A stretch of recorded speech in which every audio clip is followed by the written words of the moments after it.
Episodio 1. La era romana.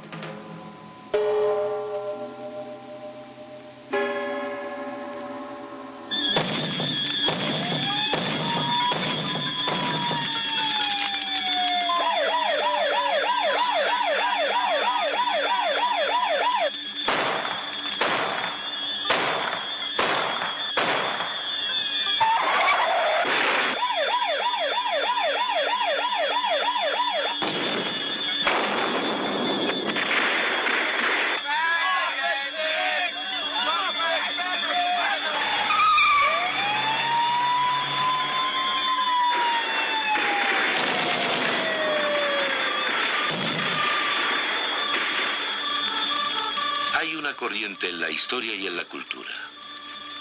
Esa corriente se funda en el pensamiento de la gente. Lo que ella piense determina su manera de actuar.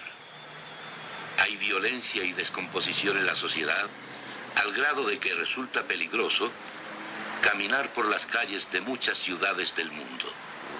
Por otra parte, existe el peligro de un creciente autoritarismo que busca conjurar la amenaza del caos nacional e internacional. ¿Debemos desentendernos y claudicar? Si no, ¿cómo debemos vivir entonces? La respuesta a si debemos cruzarnos de brazos y ceder es no. Hay muchas buenas razones para no hacerlo. Podemos encontrar ayuda en un reducto inesperado para la mayoría de los hombres modernos, pero para comprenderlo debemos retroceder en la historia.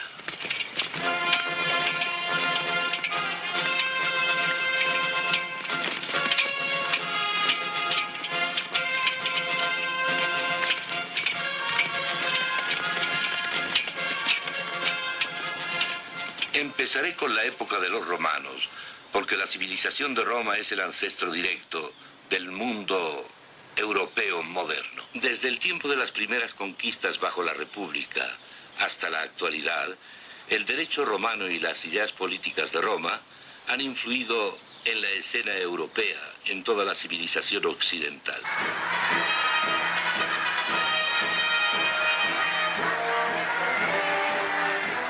El Imperio Romano fue grande, tanto en tamaño como en fuerza militar. Se extendía sobre gran parte del mundo conocido. Sus caminos abarcaban toda Europa, el cercano Oriente y África del Norte. El imperio comprendía desde el muro de Adrián, construido para alejar a los escitas, demasiado difíciles de conquistar, hasta los fuertes del río Rin, el norte de África, el río Éufrates y el mar Caspio. En una conquista, las legiones romanas cruzaron los Alpes, llegaron al valle de Rhône y cruzaron las cumbres de Dent du Midi, hasta llegar a lo que ahora conocemos como Vevey, en Suiza.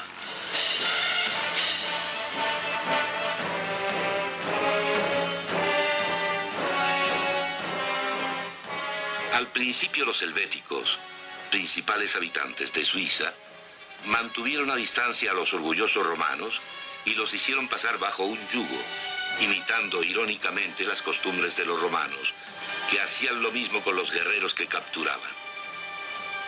Se trató de un revés temporal. Casi nada podía detener a los romanos, ya fuera un terreno difícil o los ejércitos del enemigo.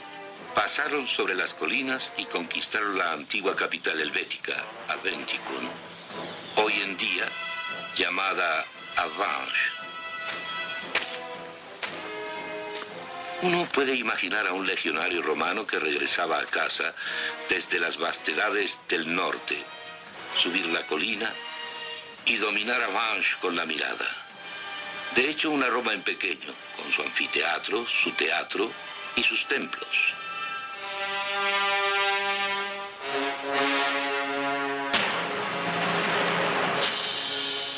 Amo a Avanches. Posee algunas de mis ruinas favoritas al norte de los Alpes.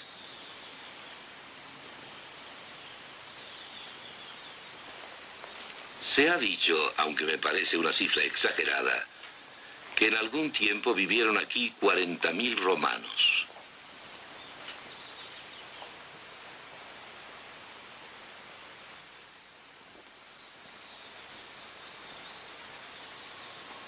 La opulencia de Roma se encontraba en Avanch. Aquí se encontró este busto en oro de Marco Aurelio.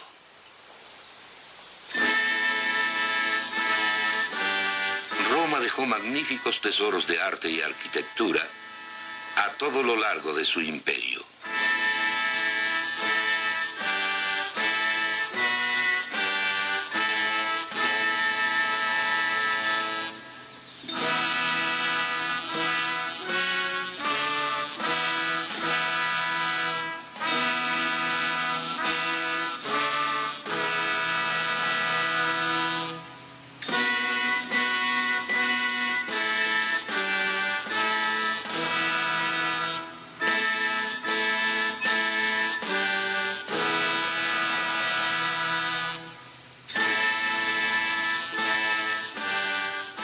En más de un sentido, Roma fue grande, pero no tuvo respuestas verdaderas a los problemas básicos que enfrenta la humanidad.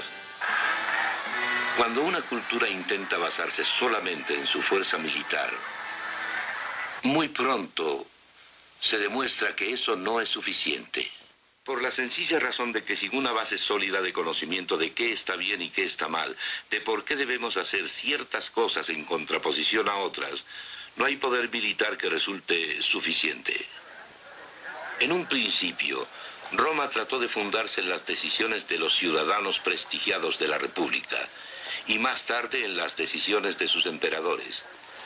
El intento fracasó en última instancia porque no era una base suficiente para edificar una sociedad. Nunca tuvieron el tipo de democracia que gozamos donde todo el mundo participa.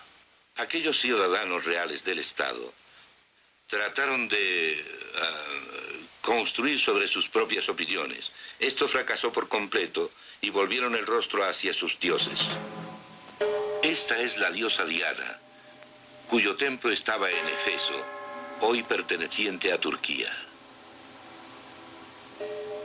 Los romanos, como anteriormente los griegos, también trataron de construir sobre sus dioses con la esperanza de tener cimientos que soportaran su sociedad. Sus dioses no eran lo bastante grandes, porque eran finitos, es decir, limitados. Eran como hombres y mujeres más grandes, sin diferencia básica entre estos últimos. Eran humanos amplificados, no divinidades. De ello se desprende que los romanos no tenían una base intelectual suficiente, es decir, no poseían la grandeza o la permanencia suficientes para relacionarlas con sus ideas o sus vidas. Por lo tanto, no tenían un sistema de valores lo suficientemente fuerte para soportar las tensiones de la vida individual o política.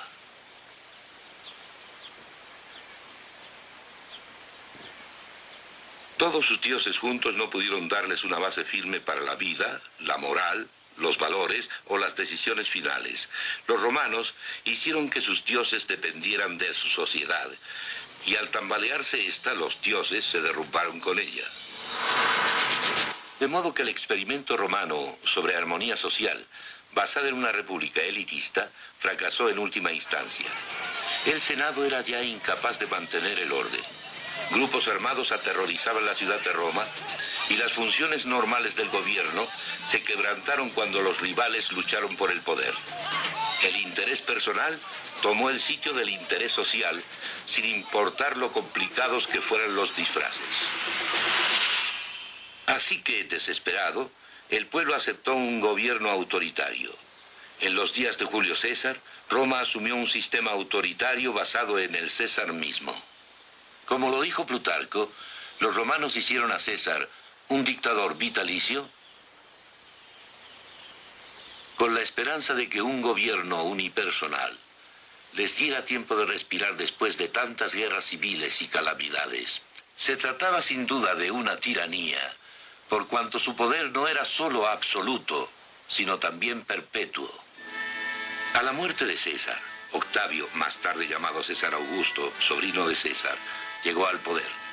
El gran poeta romano Virgilio, amigo de Augusto, escribió en la Eneida que este último era un líder señalado por medios divinos y que la misión de Roma era llevar al mundo la paz y la civilización. Debido a que Augusto ofreció paz interior y exterior, mientras guardaba las apariencias de la legalidad constitucional, los romanos de todas las clases estuvieron dispuestos a permitirle un poder total para que restaurara y asegurara el funcionamiento del sistema político, de los negocios y los asuntos de la vida cotidiana. Después del año 12 antes de Jesucristo, se convirtió en cabeza de la religión del Estado con el título de Pontífice Máximo. Todos fueron urgidos a venerar el espíritu de Roma y el genio del emperador. Más tarde, esto se volvió obligatorio para todos los ciudadanos del imperio. Incluso después, los emperadores sencillamente gobernaban como dioses. Augusto trató de legislar la moral y la vida familiar. Emperadores posteriores intentaron reformas legales y programas de bienestar social, pero un dios humano era un fundamento muy débil y Roma cayó. Es importante advertir la influencia que el punto de vista de un pueblo tiene sobre su fortaleza a medida que se ve expuesta a las presiones de la vida. Debemos entender que en aquel tiempo, cuando alguien se convertía al cristianismo, significaba no solo oponerse a las religiones circundantes, sino también a toda la cultura basada en esas religiones.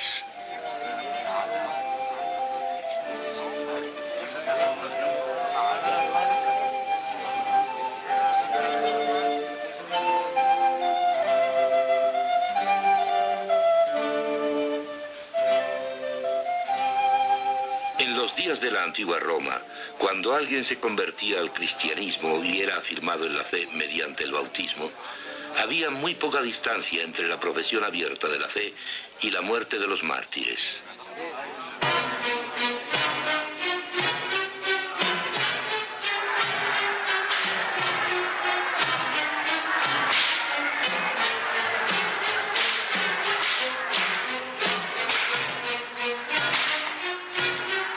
Roma era cruel, y su crueldad sin duda puede ser mejor ilustrada por los eventos llevados a cabo en el circo.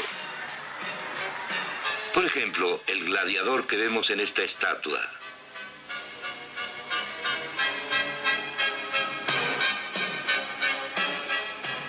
O los cristianos arrojados a las fieras mientras la gente lo observaba.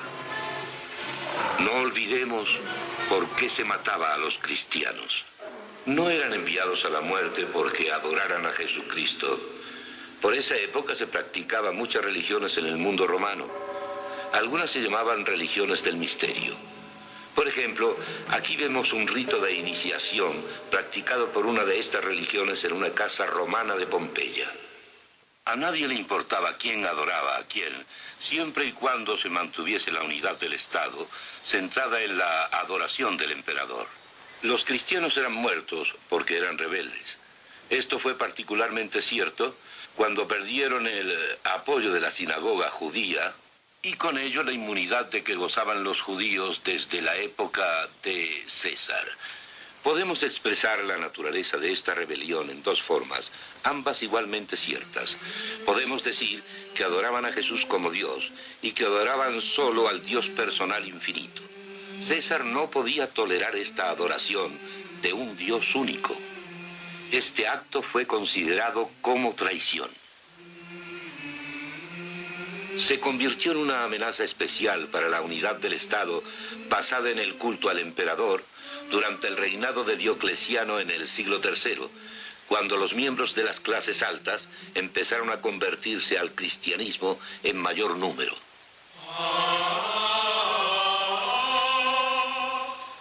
Como dijimos en aquel tiempo, cuando alguien se convertía al cristianismo, significaba oponerse no solo a las religiones circundantes, sino a toda la cultura construida sobre esas religiones.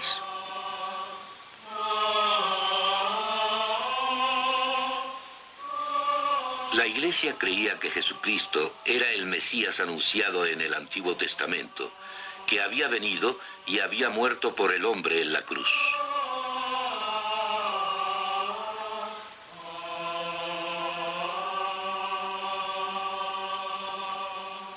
El segundo aspecto, sin embargo, es algo que tendemos a olvidar. Y es que realmente creían en el Antiguo Testamento y en la revelación en Cristo. El Nuevo Testamento crecía para entonces. Era el siglo I. Era Dios quien había hablado, y ese Dios había dado verdad. Y por lo tanto no fueron atrapados en el flujo del relativista mundo romano, porque en verdad era relativista como en nuestros días. Una base débil para una cultura o un individuo solo puede mantenerse cuando las presiones no son muy grandes. Como ilustración, tomemos este puente. Los romanos construyeron muchos pequeños puentes arqueados como este sobre los arroyos de Europa. Muchas personas y vehículos los han cruzado sin peligro durante siglos, durante 2 milenios. Pero hoy, si alguien condujera un camión totalmente cargado sobre ellos, se derrumbarían. Lo mismo sucede con las vidas y los sistemas de valores de individuos y cultura. Si no tienen algo más fuerte como cimiento que su propia finitud, su propia limitación, soportarán bien si las presiones no son muy grandes. Pero cuando éstas aumenten, si no tienen una base suficiente, se vendrán abajo. Así como estos puentes romanos caerían si alguien los cruzara con un camión de 10 toneladas. La cultura y las libertades del hombre son frágiles. Si no hay consistencia en la base, solo es cuestión de tiempo, y a menudo no mucho tiempo, para que haya un colapso.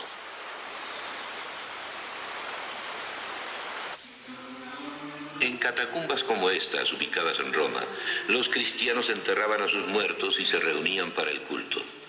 Fueron los cristianos quienes pudieron resistir la mezcla de religiones.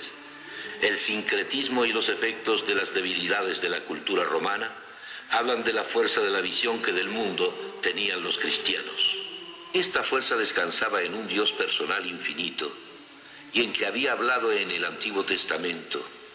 Se había revelado en Cristo y en el incipiente Nuevo Testamento, y en que había hablado un lenguaje que las personas podían entender. Esto significaba que no solo tenían conocimiento sobre el universo y la humanidad que la gente no podía adquirir por sí misma, sino valores universales absolutos para vivir y para juzgar el estado en el que vivían. La persona es única al estar hecha a imagen de Dios. Esa es la razón de la dignidad y el valor básicos de cada individuo. Si hubieran adorado a Jesús y a César, habrían estado a salvo, pero adoraban a un Dios único y rechazaban todas las formas de sincretismo. No había mezcla. Los demás dioses eran vistos como falsos dioses. Podemos explicar de otro modo por qué se les mataba. Ninguna autoridad totalitaria, ningún estado autoritario puede tolerar a aquellos que tienen un absoluto con el cual juzgar al Estado y sus acciones.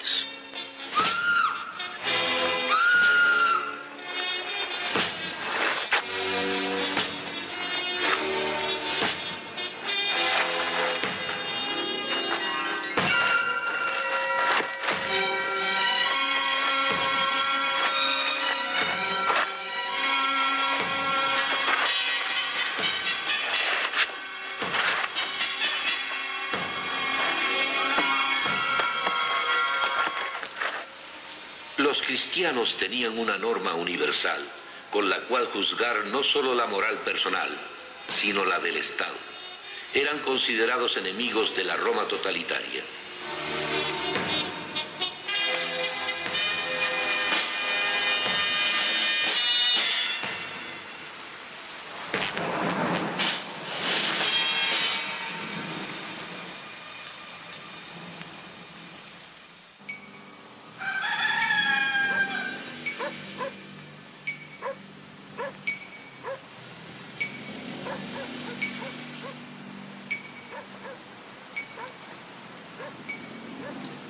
Si bien muchos cristianos fueron martirizados, tenían la respuesta que los romanos no poseían. Mientras los últimos trataron de construir sobre el Estado o sobre sus limitados dioses, los cristianos siguieron creciendo en número y continuaron en la historia. Los romanos tuvieron frente a ellos las respuestas cristianas. Se alejaron de la base que le habría dado a su sociedad la respuesta que necesitaban y la sociedad se quebrantó. Al desintegrarse su imperio, los romanos en su decadencia sintieron una gran sed de violencia para satisfacer sus sentidos y se dieron a una sexualidad desenfrenada.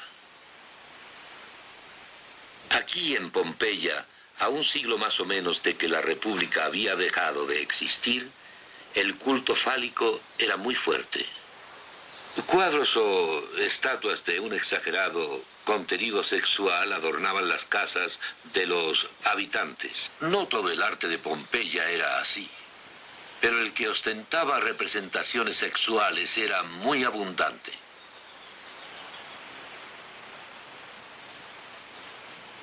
Roma sufrió un colapso no por debilidades externas, sino más bien por las internas. Si bien el emperador Constantino acabó con la persecución de los cristianos y el cristianismo se convirtió en religión legal en 313 después de Jesucristo y en la religión oficial del Estado en 381 después de Jesucristo, la mayoría de la gente siguió con sus viejas costumbres. La apatía fue el signo principal del período. La élite abandonó la vida intelectual por una vida social. La apatía también se presentó en las artes en una falta de creatividad. El arte patrocinado oficialmente se volvió decadente. La música se volvió más y más altisonante. Miren estas obras del siglo IV en el arco de Constantino y en contraste estas hermosas obras de arte del segundo siglo tomadas de monumentos anteriores al período del emperador Trajano. Este retrato del emperador Valtinio es muy inferior a esta semblanza del emperador Nerón, acuñada 300 años antes. Toda la vida estaba marcada por la apatía prevaleciente.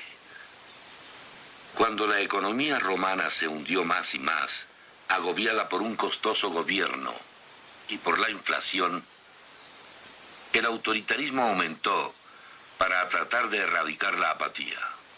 Y como menos personas se inclinaban por el trabajo, el Estado intervino cada vez más y las libertades se perdieron.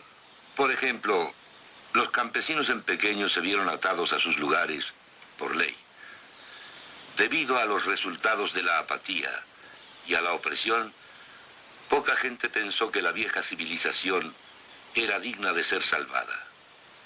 Roma no se quebrantó debido a fuerzas externas como los bárbaros, sino por la podredumbre interna. Gradualmente Roma se convirtió en una ruina.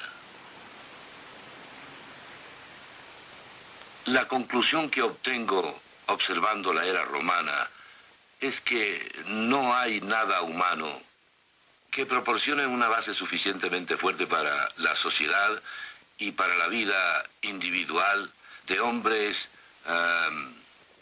y de mujeres individuales.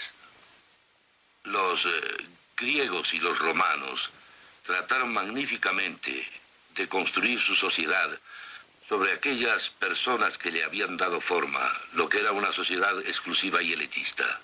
Estos pueblos trataron de construir sobre eso y fallaron totalmente. Después se basaron en dioses finitos, dioses que no eran el Dios personal infinito, y también fracasaron. Esto arroja una conclusión simple. No existe un fundamento firme para la sociedad a partir de los límites de la finitud y del principio de que el hombre es en sí autónomo. La contraparte, desde luego, es que los cristianos pudieron resistir. Y la razón por la que pudieron soportar el sincretismo de esos días, la persecución y el martirio en el circo, enfrentándolo con verdadero valor, se debe a que empezaron en el sitio exactamente opuesto. Empezaron con la existencia de un Dios personal infinito y creyeron en que había hablado y tenían la verdad en el Antiguo Testamento, en la revelación de Cristo y en el entonces creciente Nuevo Testamento.